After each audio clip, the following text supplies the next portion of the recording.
Alors, je m'appelle Kateri Talahi, je suis d'origine iranienne. Je suis née en Iran, j'ai grandi en Iran jusqu'à l'âge de 11 ans. Par la suite, mes parents ont quitté l'Iran, puis on est allé immigrer au Maroc. Donc, une première immigration au Maroc, à Marrakech. J'ai grandi à Marrakech, qui est un pays, le Maroc est un pays merveilleux. Puis Marrakech, ben, c'est féerique, hein? On appelle la ville rouge. Et en 85, mon père est décédé au Maroc, à Casablanca. Et on a décidé, la petite famille, ma mère, ma soeur et moi, de venir immigrer ici au Canada.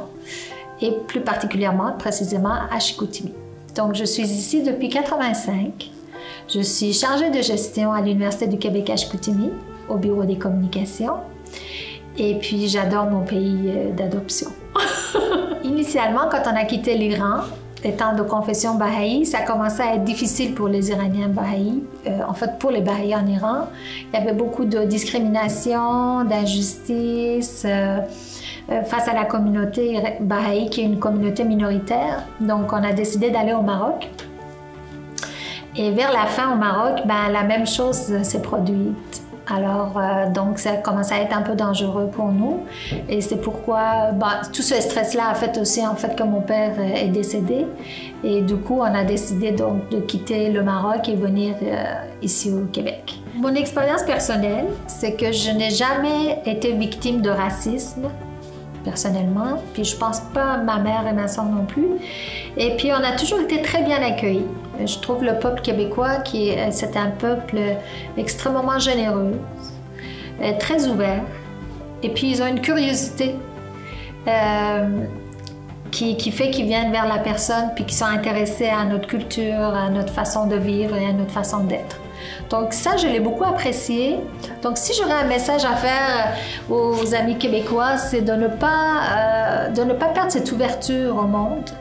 Que les immigrants, c'est une source de richesse, c'est des cultures différentes, c'est des façons de voir le monde qui est différent, puis que ça ne peut qu'enrichir l'ensemble. Et puis d'avoir cette bienveillance, cette compréhension, cette ouverture face aux immigrants qui viennent ici. Ben là, j'ai apporté, ça c'est un objet qui vient de chez nous, c'est de l'artisanat iranien. Ben, si j'avais à choisir une seule, ça serait l'écrivain, le philosophe, le poète Rumi, qu'on connaît aussi sous le nom de Maulana. C'est un poète qui était dans les années 1270 avant Jésus-Christ, donc c'est pas jeune, mais qui avait une œuvre colossale au niveau de la littérature, qui a vraiment s'est reconnu à travers le monde. Ses œuvres ont été traduites en anglais. Aux États-Unis, il y a des spécialistes de Rumi. Alors, c'était un poète qui écrivait des poèmes mystiques avec un aspect très spirituel et surtout axé sur l'amour. L'amour entre humains, l'amour entre l'humain et le divin.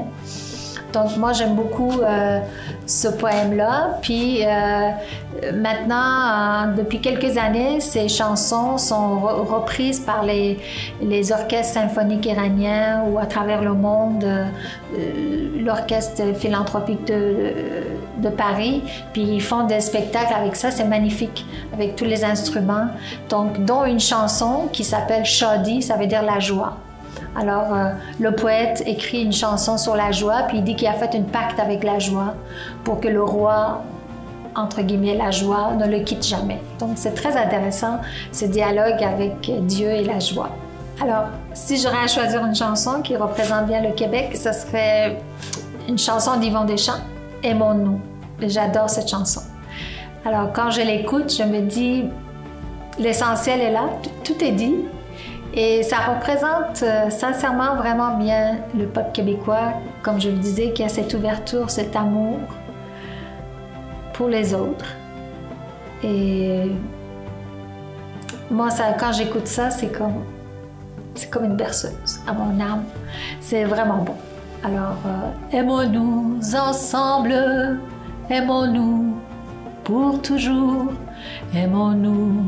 Na, na, na, na, na, na, na, na, na.